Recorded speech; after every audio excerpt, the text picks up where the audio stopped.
जय श्री राम दोस्तों। अगर आप भी दिल से हिंदू राष्ट्र का सपना देखते हो तो इस वीडियो को जोरदार लाइक ठोको, कमेंट में पूरे जोश से जय श्री राम लिखो और चैनल को सब्सक्राइब करने में बिल्कुल भी कंजूसी मत करना। अब आते हैं आज की डिबेट पर। दोस्तों, ऑपरेशन सिंदूर ने जैसे ही पाकिस्तान के पसीने छुड़ाए, वैसे ही पाकिस्तान के प्यार में पगलाए प्रवक्ताओं की बौखलाहट भी सामने आ गई। आज की डिबेट में सिद्धार्थ यादव ने पाकिस्तान प्रेम में डूबे कांग्रेस प्रवक्ता की ऐसी धुलाई की है कि प्रवक्ता का स्क्रिप्ट छोड़कर सफाई मोड ऑन हो गया। साथ ही हर्षवर्धन त्रिपाठी ने रागिनी नायक को ऐसा लताड़ा कि रागिनी जी का मुंह देखने लायक था। और तो और वीडियो के लास्ट पार्ट में एंकर ने जो क्लास लगाई है वो तो कांग्रेस के आईटी सेल में भी नहीं दिखाएंगे। तो दोस्तों, वीडियो को आखिर तक जरूर देखना क्योंकि लास्ट में जो हुआ वो लाजवाब था। तो चलो वीडियो शुरू करते हैं। पिक्चर चालू करो बे। मैं 1962 की बात करती हूँ, जब विशेष सत्र बुलाया गया ना, वाजपेयी जी ने संसद में खड़े होकर बहुत कोसा सरकार को। पंडित जी को भी कहा कि आप पापी हैं, हमारे देश में चीन की सेना घुस आई है। पंडित जी ने कभी पंडित नेहरू ने नहीं कहा कि अटल बिहारी वाजपेयी चीन के एजेंट हैं क्योंकि भारत। ठीक है, बताइए सिद्धार्थ यादव, उस वक्त सवाल पूछने की आजादी थी, आज वो आजादी क्यों नहीं दी जा रही है विपक्ष को? अभी बदत है भाई, अभी बदत है। पद्मजा, सरकार और देश अलग अलग होते हैं। सरकार से सवाल पूछना, देश से सवाल पूछना नहीं है। पहली बात तो सेना से सवाल पूछना नहीं है। सरकार अपनी नीतियों के लिए जिम्मेदार है और उसका जवाब देना पड़ेगा। हम सवाल आपके सवाल देश सुन रहा है। कांग्रेस पार्टी का रवैया, कांग्रेस पार्टी के सवाल, कांग्रेस पार्टी के तौर तरीके पूरा देश देख रहा है। जब देश ऐसे संवेदनशील समय में है, अब सुन लीजिए राजनीति, थोड़ा ठंडा हो जाइए, सुन लीजिए। मार्क्स मिल गए हैं फुल, अभी सुनिए बात को भी सुनिए। पत्रकारों के एक भी सवाल का जवाब 11 साल में नहीं दिया। रागिनी जी एक-एक करके प्लीज, अब अभी मुद्दे पे रहते हैं, बताइए। को ढाल बनाना बंद करिए। ठीक है, सवालों का जवाब दीजिए सिद्धार्थ यादव, फिर मैं वापस हर्षवर्धन जी पे जाऊंगा। मैं तीन बातों का जवाब देना चाहता हूं। पहली बात तो उन्होंने कहा पूरा विपक्ष देश की सरकार के साथ है, पूरी कांग्रेस पार्टी देश की सरकार के साथ है। सीडब्ल्यूसी में हमने कहा, सीडब्ल्यूसी में आपने कहा और सैफुद्दीन सोज आपके नेता कह रहे हैं, पाकिस्तान अगर कह रहे हैं कि उसने हमला नहीं किया है तो हमको मान लेना चाहिए। आप भारत की सरकार के साथ हैं, आपके मुख्यमंत्री सिद्धरामैया कह रहे हैं कि हमको युद्ध नहीं करना चाहिए। ऐसा साथ आप मत दीजिए। देश की सरकार का, देश की सेना का कांग्रेस पार्टी ऐसा साथ ना ही दे तो बेहतर है। शर्म करो शर्म। इस संवेदनशील समय में कैसे राजनीतिक रोटी सेकने का कांग्रेस पार्टी प्रयास कर रही है, पूरा देश ये देख रहा है। पहली बात। दूसरी बात, आप कह रही हैं कि देश में सेना तो बहुत पराक्रमी है पर नेतृत्व कमजोर है।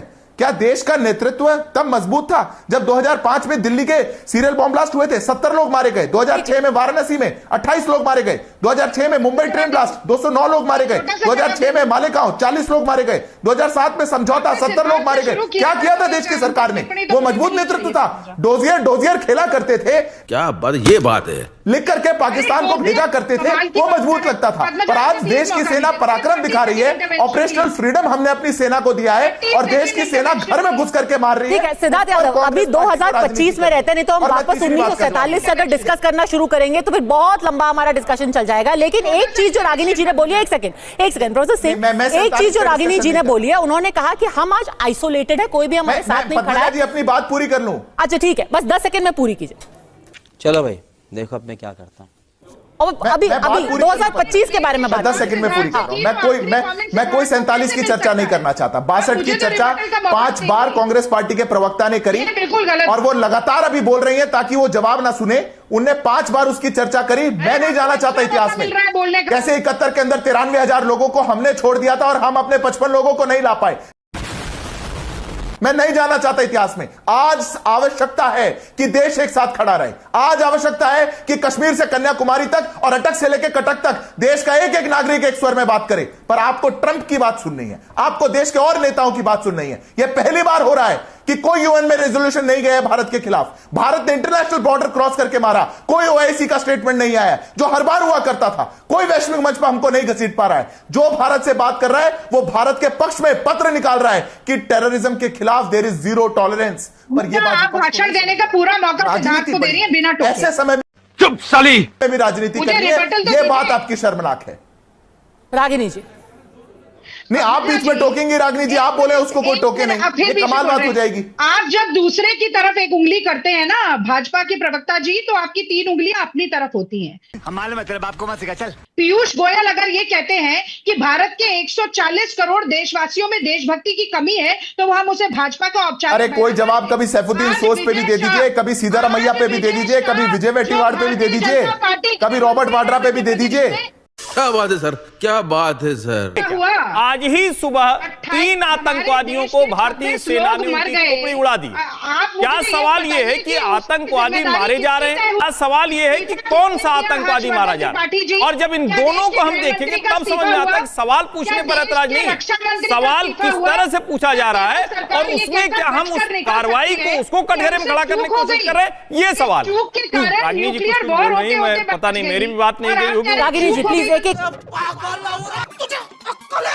बोल रही है, कमाल है। एक एक करके इतने वक्त के बाद बोल रहे हैं। अपनी बात पूरी कीजिए हर्षवर्धन जी। तब आपने नहीं रोका उनको। रागिनी जी मैंने आपके बीच में एक बार भी नहीं बोला, आपके साथी सिद्धार्थ एक शब्द नहीं बोला, और मैं तो अकेली हूँ भाई, आप 3 लोग। प्लीज रागिनी, बहन डर गई। नहीं 3 लोग नहीं है यहाँ पर। प्रोफेसर साहब एनालिसिस कर रहे हैं, हर्षवर्धन जी एनालिसिस कर रहे हैं, आप कांग्रेस वर्सेस बीजेपी है, हम तो सिर्फ एनालाइज कर रहे हैं कि हो क्या रहा है दुनिया में। ये बात किसी से छुपी नहीं है, नीचे आप लिखिए, आप लिखिए। अरे रागिनी जी आप क्यों सबको बीजेपी के पाले में डाल देती है? अगर नहीं होना पड़ता है हर्षवर्धन त्रिपाठी जी को लिखना चाहिए। इसकी मौका देखिए किसका क्या डेजिग्नेशन है, हम यहाँ पे उसको चर्चा नहीं कर रहे हैं। हर्षवर्धन जी अपनी बात पूरी कीजिए। रागिनी जी मैं आपसे रिक्वेस्ट कर रही हूँ प्लीज।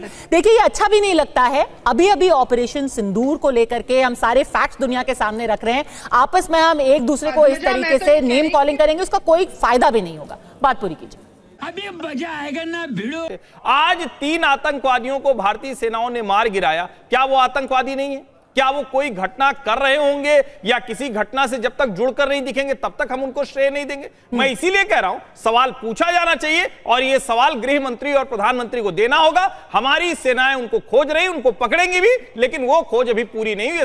सही पकड़े हैं। जब भी भारत और पाकिस्तान के बीच में कुछ होता था, हमेशा जो OIC था, इस्लामिक कंट्रीज की जो ऑर्गेनाइजेशन है, ऑर्गेनाइजेशन ऑफ इस्लामिक कंट्रीज, हमेशा एक कमेंट करती थी, स्टेटमेंट निकाल करके लाती थी और पाकिस्तान के पक्ष में खड़ी होती थी। कहां गया वो कमेंट? कोई कमेंट नहीं आया। किसी देश ने खड़े होकर के एक न्यूक्लियर स्टेट के इंटरनेशनल बॉर्डर को पार करने वाले भारत के खिलाफ कुछ नहीं बोला, जबकि जिसने जो बोला वो ये बोला कि हम भारत के स्टैंड के साथ हैं, कि टेररिज्म के साथ नहीं खड़ा हुआ जा सकता, टेररिज्म को लेकर के कुछ नहीं हो सकता। कोई फॉरेन डेलीगेशन भारत में नहीं आया, कश्मीर को लेकर के कोई बात नहीं करी जा रही है। हमने किसी की शर्तों पर भी नहीं, हमने अगर हमने हमला किया तो ना किसी की शर्तों पर किया, अगर हम सीज फायर करेंगे तो ना किसी की शर्तों पर करेंगे, ना कोई बीच में आया था, ना कोई बीच में आया है, ना कोई आएगा।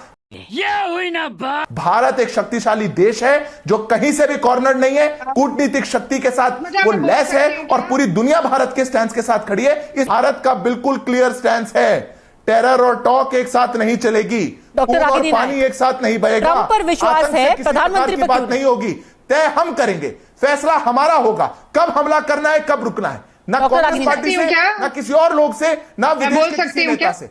ये देश की सेना को तय करना है। ये बड़ी अच्छी बात कही आप। क्यों नहीं कहा कि अमेरिका की दखलंदाजी की दरकार नहीं है, पाकिस्तान को रोकती हमारी सेना के कदम। प्रधानमंत्री ने बोला है, उसके पहले विदेश मंत्री ने बोला है, आज विदेश मंत्रालय ने बोला है। आप चाहे तो दोबारा सुना दे। केवल ये बताइए, और ट्रंप की विश्वसनीयता का जहां तक सवाल है, मैं उनकी वो 2019 की बात आपको खुद सुना देती हूँ, मैं आपको सुना देती हूँ। अब आप फिर ही सोच लीजिए, 2019 जुलाई में जो आदमी बैठ करके कह रहा है कि मैं कश्मीर में मीडिएशन करूंगा, उनको 370 के जाने का इल्म ही नहीं था, और वो वहां बैठ के इमरान खान को बताया इमरान खान क्या करते हैं नहीं करते, पाकिस्तान में क्या होता है वो भाड़ में जाए, उससे कोई फर्क नहीं पड़ता मुझे अपने देश। क्योंकि आप ट्रंप की वजह से सवाल उठा रही है ना कि भाई ट्रंप ऐसा बोल रहे हैं मतलब ऐसा हुआ होगा, फिर वही बात कर रहे हैं। मैं आपसे पहली बात तो ऐसे लोगों को आप उतनी गालियां दो जितनी आपको आती हैं, जितनी नहीं आती लोगों से पूछ कर दो, खत्म।